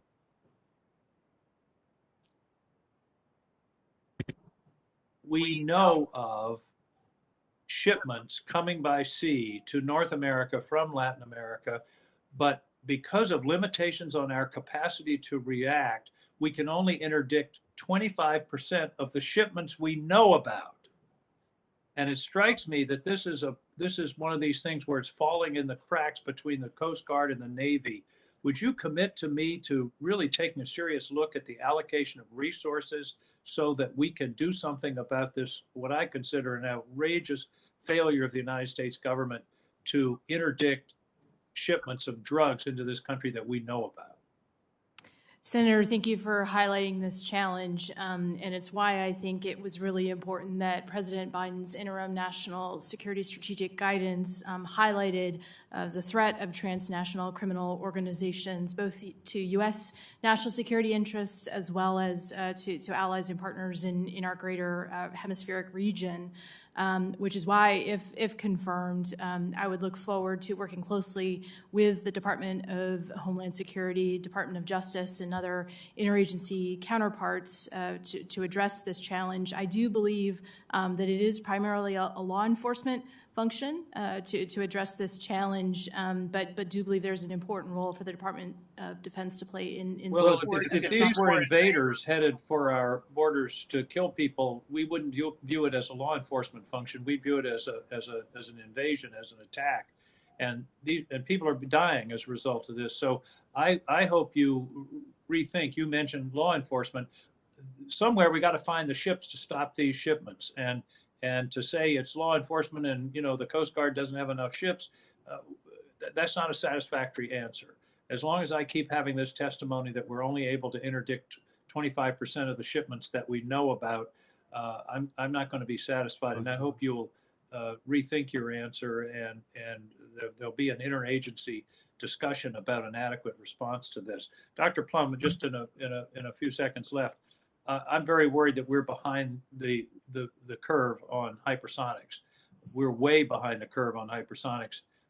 Do you agree, and that this should be an urgent matter, both in terms of the development of an offensive deterrent capacity, but also defensive capacity? Because I don't think any of our missile defense systems can cope with a 7,000-mile-an-hour maneuverable missile. Senator, thanks for that question. I agree we are challenged by hypersonics defensively, and from an offensive standpoint, at least from public reporting, it certainly appears that we are behind and need to focus on this challenge. Well, I hope this is a hair-on-fire challenge, National Guard space. Dr. Plum, and I really appreciate your answer. Thank you very much, Mr. Chairman. Thank you, Senator King. Now let me recognize via WebEx Senator Manchin, please. Thank you. Thank you, Mr. Chairman. I appreciate it very much. Dr. Wallander, do you foresee any positive or negative impacts to our relations with the new German government in the event of sanctions imposed on companies involved with the planning or construction of Nord Stream 2 pipeline? Senator, thank you for that question. My understanding of the composition of the new German government is that there is a renewed skepticism of Russia and its role in Europe, and in particular, Russia's use of energy as a coercive tool against Europe and Russia's other neighbors. And if confirmed, I intend to fully explore the possibility, opportunity for a closer alignment of U.S. assessment of Russia's use of energy, in particular, as a tool of coercion for our national security policy. Do you believe or have any knowledge that the new German government would honor its pledge to halt the Nord Stream 2 certification in the event of a Russian invasion of Ukraine? Senator, I think we should take the German government at its word and hold it to its commitments. And if confirmed, that would be, I believe, one of my supporting roles in a whole-of-government diplomatic approach to our allies in coping with this crisis that Russia has created. Thank you. Dr. Plum, since the institution of the Space Force, I've been concerned that we're going to leave our Space National Guard forces behind as we're standing up this new force. And West Virginia has a very active National Guard we're very proud of. Are you supportive of a Space National Guard? Senator, thanks for that question. I've myself been in the reserves for 20 years, and I'm both proud of and fully aware of the capabilities that reserve and guard functions can bring. I know that the guard issue is before the Congress. My own personal view is there is value in guard and reserve support for the space. How do you believe, sir, that we could keep that, continue to expand capabilities in space and also keep equity between the active and the reserve component resources? And we're not seeing much movement on that, and that's what we're concerned about. Senator, I need to, if confirmed, I would like to look into this issue. I do have friends that are in the Air National Guard that do Space Force missions, so I do know that those units exist. As far as a resource imbalance, I'd be happy to work with the committee and you to look into that. Dr. Wallander, back to you again. I've long had concerns. I opposed the JCPOA, known as the Iran deal, and I opposed that because I thought that any country that we're submitting back in should earn the rewards, other than basically and making them demonstrate their goodwill before we give it to them on the front end. So my question would be, do you believe that generally that we should relax sanctions on Iran in the future before they demonstrate if we're back in negotiations again? Senator, I am not fully briefed on the details of the negotiations, but to answer your question, I believe that the importance of those kinds of negotiations and agreements are if the parties meet the letter, strictly speaking, of the agreement. So I would not be in favor of relief on sanctions without full compliance with the terms of the agreement. Okay, and Dr. Plum, I think you might have talked about this earlier, but the Russia and China have an interest in demonstrating their capability of their anti-satellite weapons. Given our military reliance upon satellites for navigation and communication, this capability can severely weaken, I believe, very, very much so, our military's ability to respond effectively in the opening hours of a conflict. So how prepared do you assess that we are to protect against these threats so that we won't be immobile? Thanks, Senator. The anti-satellite kinetic debris cloud causing tests, both of China and Russia, are deeply disturbing and a concern to me. I don't have the advantage of the classified briefings on our ability to fight through a threat today. What I will commit to you is that if confirmed, I will work to make sure that our architecture is more resilient so that this type of attack is less attractive to an adversary. Do you have any opinions on basically what the Department of Defense could do to defend against China's, that they've demonstrated their anti-satellite capabilities?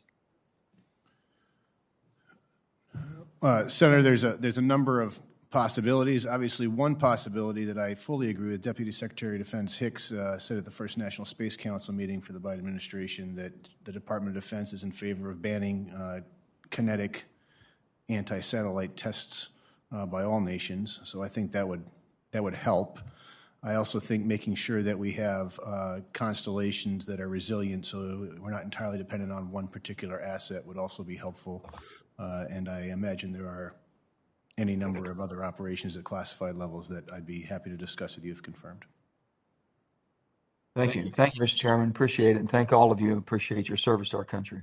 Thank you very much, Senator Minister. Now let me recognize via WebEx Senator Peters. Well, thank you, Mr. Chairman, and it's good to be here at the committee, and congratulations to each of the folks here testifying.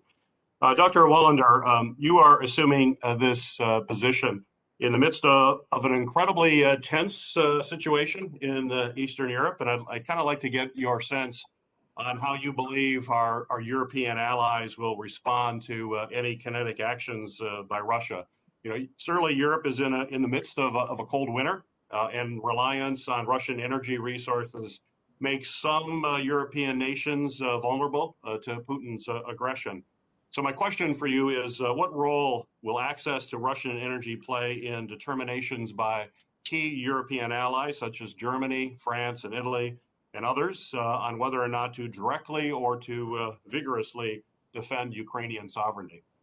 Senator, thank you for that question. I think it is a very important one, and it points to the vulnerability created by depending on Russian energy supplies, because Russia has proven itself to be very willing to use cutoffs of supplies or cutbacks in supplies, which it is currently doing in order to send coercive messages. That said, I have great confidence that our European allies are confronting the scope and seriousness of Russian aspirations, aggressive aspirations against Ukraine and European and therefore global security. And if confirmed, I will press hard with them to face the reality that dependence on Russian energy is a vulnerability that needs to be mitigated so that all NATO members are able to stand up effectively for our common defense and deterrence. Very good. Ms. Dalton, over the last few years, I've had the opportunity to learn more about how the Department of Defense plans to performing counter unmanned aircraft system operations, including a visit that I had to the proving ground in Yuma, Arizona, to witness some demonstrations of new technology that's coming on board.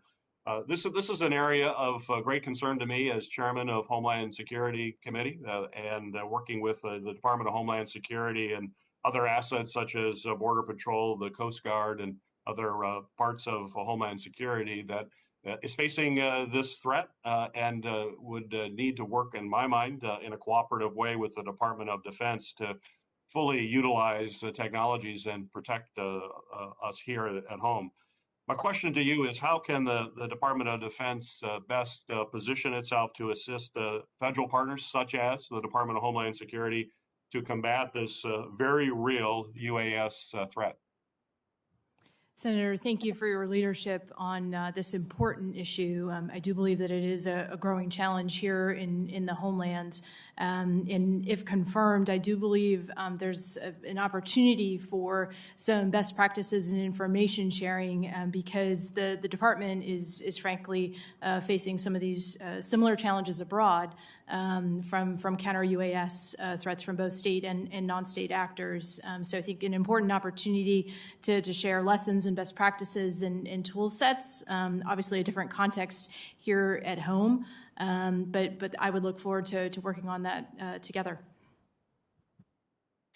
Thank you. Dr. Plum, last year, a study commissioned by the U.S. Space Force, the Defense Innovation Unit, and the Air Force Research Laboratory found that the U.S. is, and I'm going to quote them, is, quote, woefully inadequate to compete for global market share because China has cornered and dominated the global space market, end of quote. That report goes on to say, and quote again, the United States must develop new market-enhancing tools to increase U.S. commercial space activities, grow viable U.S. space companies, and finance their growth, end of quote.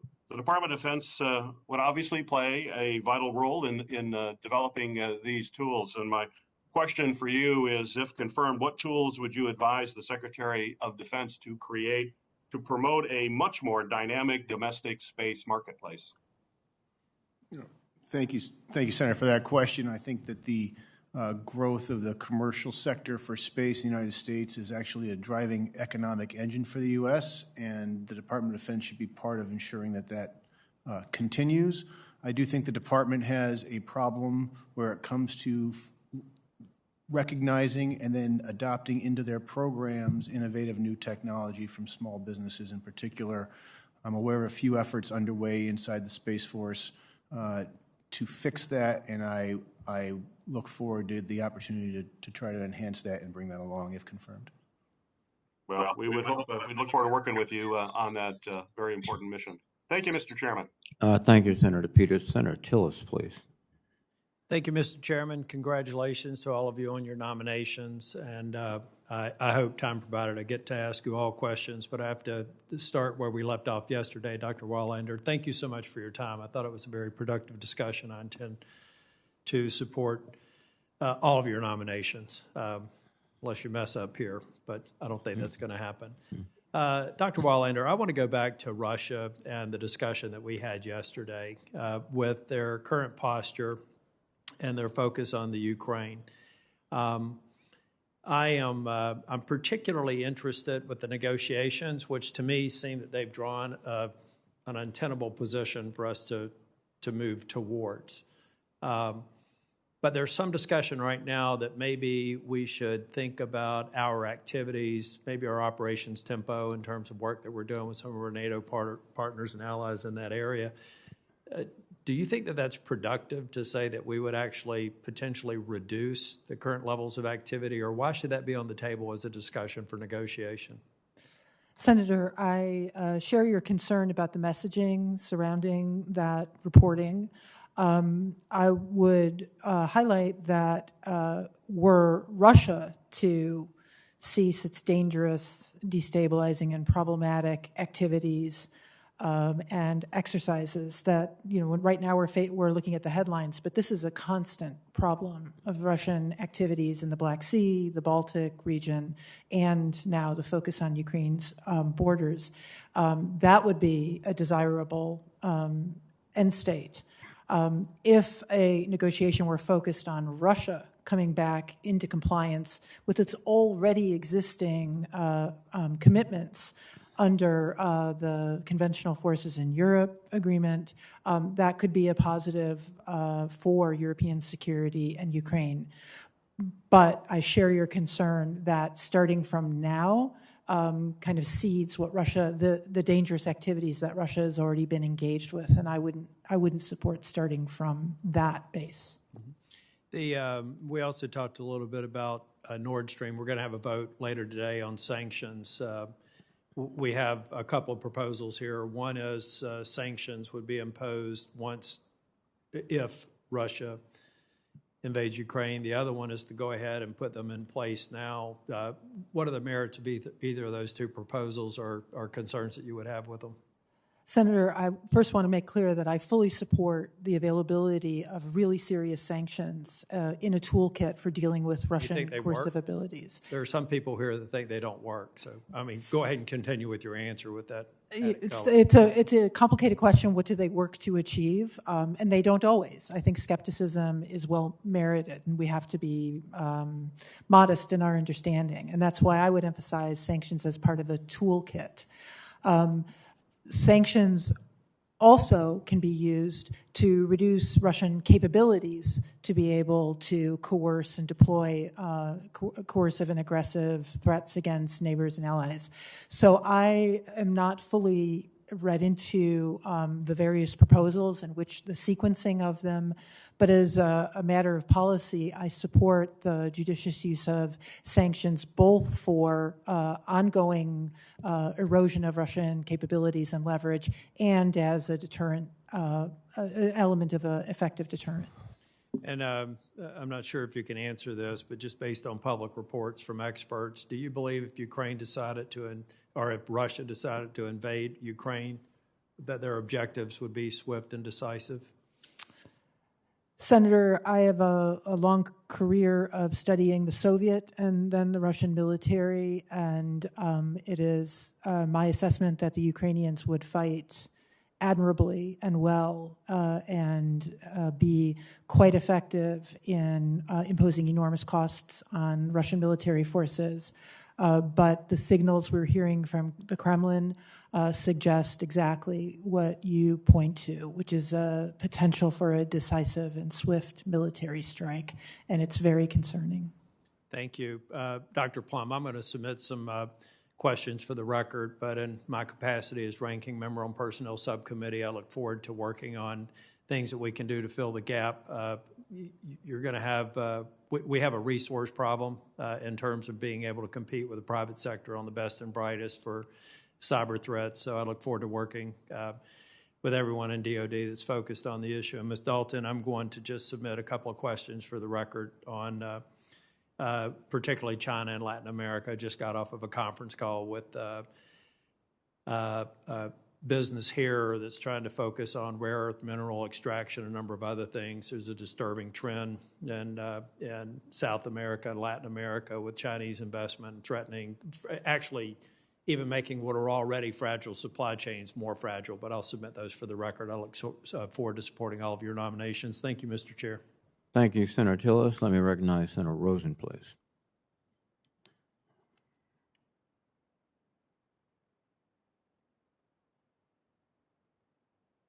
There we go. Thank you. Thank you, Chairman Reed. Thank you for holding this important hearing, and I want to thank the nominees for being here today, your willingness to serve. So we'll just get right into it about cybersecurity, of course, utmost top of everybody's mind, and I'd like to focus particularly on NATO and cybersecurity, an issue I raised with Admiral Grady during his confirmation hearing, and one that came up consistently when I had the chance to visit NATO headquarters on a congressional delegation in November. So, Dr. Wallander, as you know, cybersecurity is part of NATO's core task of collective defense. Given rising threats of cyber attacks, of course we know from Russia and China, NATO's efforts to protect allied networks and enhance resilience across the alliance through information sharing and joint exercises, of course, has become more critical than ever. So again, Dr. Wallander confirmed, how would the Department of Defense collaborate with our NATO allies to prevent, mitigate, and recover from cyber attacks targeting our critical infrastructure, our energy grids, our water grids, our pipelines? We know that we've seen cyber attacks in the past. What would you be doing to collaborate with NATO, please? Senator, thank you for your question highlighting this important aspect of NATO common defense and the challenge to NATO security. Many of our NATO allies were in the forefront in recognizing Russia's use of the cyber domain for assault, and so the partnership with those allies has proven very helpful in the last couple of years as Russia has upped its activities in this domain. If confirmed, I would work with Dr. Plum's office, if confirmed, to make sure that we have both the functional and regional expertise to effectively engage with NATO allies in order to make sure that we coordinate not just government resources, but one of the challenges that you know is that much of the cyber infrastructure is private, is commercial. And Europe faces that challenge just as the United States does. So I think our best common practices are not just from the Defense Department, but also would require a whole-of-government approach and coordination with the Department of Homeland Security. Yeah, I couldn't agree more. I sit on the Homeland Security Committee. We just had a hearing on this recently with CISA talking about how they are planning to try to take care of some of these issues. So I hope you continue to work with them. But I'd like to move on, Dr. Wallander, to issues about Iranian aggression, because they're still out there. And I've noted in previous hearings, Iranian-backed militias, well, they're increasingly targeting U.S. installations and service members in both Iraq and Syria via rocket and drone attacks. Iran, we don't have to, can't say this enough, it's the world's leading state sponsor of terrorism, continues to be a threat to the United States and allied interests via its ballistic missile program and support for Hezbollah and other terrorist proxies. So can you discuss the threat of Iranian-backed militias in the Middle East, the threat they pose to our U.S. troops and allies, and if confirmed, how would you use your existing DoD authorities to target these malign groups and proactively protect our personnel? Senator, I very much share your concern. A lot of our focus in public tends to be on Iran's nuclear weapons program, and that is, concerning. But we can't lose sight of the fact that Iran is actively supporting groups that strike at American personnel installations and capabilities in the region and undermine our ability to responsibly implement counterterrorism missions in the region.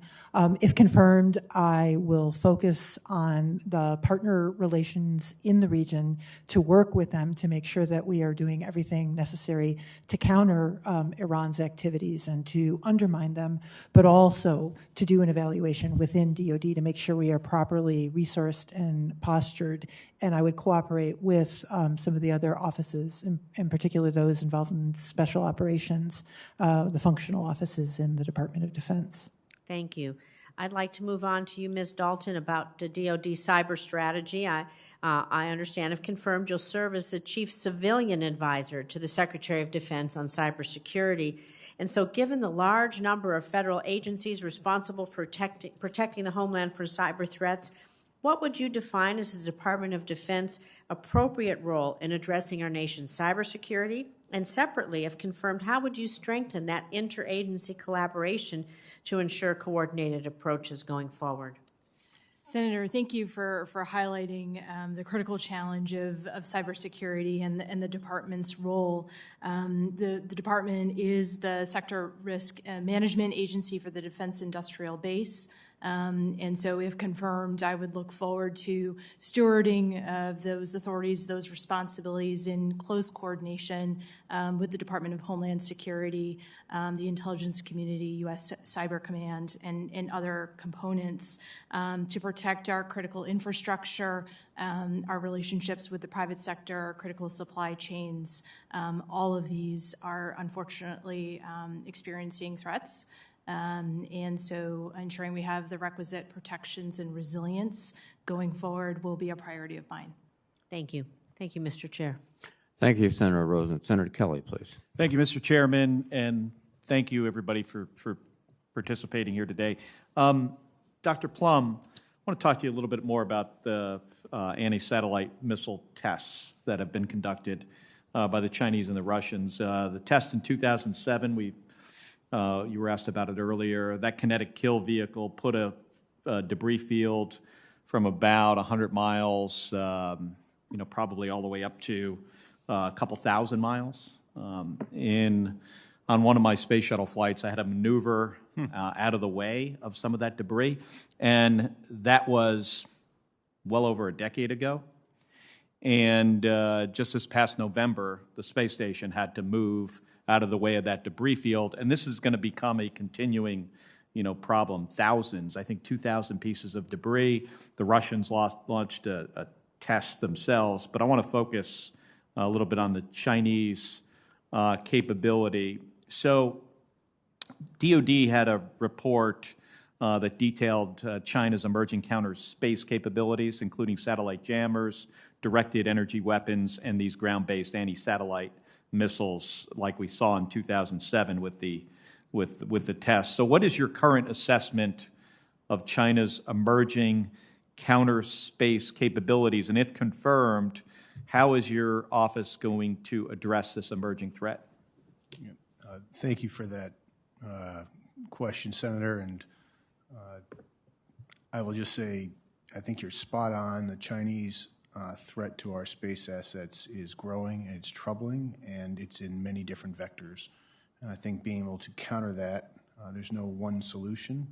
I think one of the advantages of integrating the different policy offices that are functional under this ASD ship, if confirmed, would be the ability to more tightly interweave cyber operations and counter space operations, for example. I would say the Chinese threat is possibly, in order to successfully prevail in a campaign or warfare campaign, we need to have a resilient architecture that can handle some of those attacks, because some of those attacks are sure to come. I think calling out kinetic destructive tests in particular, because those pose a long-term, enduring problem to all spacefaring nations, including astronauts, would be helpful as well. And I think that there are, in the spectrum of warfare, we need to be ready for kinetic attacks against these assets as well. It's a cross-domain problem, I guess is what I'm trying to say. If we just think about space versus space, it doesn't deal with the ground problem in a way that is sufficient, in my opinion. Yeah, it is in any conflict with a near-peer adversary, it is clearly the high ground. And we know the importance of being able to maintain the high ground, and this is a place that we need to be present and capable and continue to innovate. So thank you. I look forward to working with you after your confirmation. I want to just transition on a totally different subject to Ms. Dalton for a second. As you may know, being from Arizona, I represent over 370 miles of U.S.-Mexico border. And in fact, I think I'm the only member of this committee that is in a southwest border state. I've repeatedly called on the administration to better resource DHS and the National Guard's border mission to address the crisis at the border, and it is a crisis. We currently have over 2,400 National Guard troops deployed to the U.S.-Mexico border by the Department of Defense, and another 1,300 by governors, including the Arizona governor. But this isn't enough, clearly is not. I mean, I've spent time at the border. I continue to hear from law enforcement, especially sheriffs, but also mayors in border communities and my constituents on this issue. And the challenges should not fall on local communities. It's a crisis, and it's hard for them to manage. The National Guard play a critical security role here, well, in a lot of ways, right? Responding to national disasters, helping communities tackle COVID, supporting security at our border. It's imperative that we give them the tools that they need to do this work. The National Guard needs to have those tools. So, Ms. Dalton, do I have your commitment to, and this is, I think, an easy question, do I have your commitment to work with us to ensure that those troops are well-resourced as they conduct these missions at the U.S.-Mexico border? Yes, Senator, you do. And if confirmed, I would look forward to visiting Arizona and the southwest border to better understand the challenge. Thank you. Thank you. And for Ms. Willander, I'm going to submit the question for the record. Thank you. Thank you, Mr. Chairman. Thank you, Senator Kelly, and I want to thank the witnesses for their very thoughtful testimony today and also for the willingness to serve as they've served before. With that, let me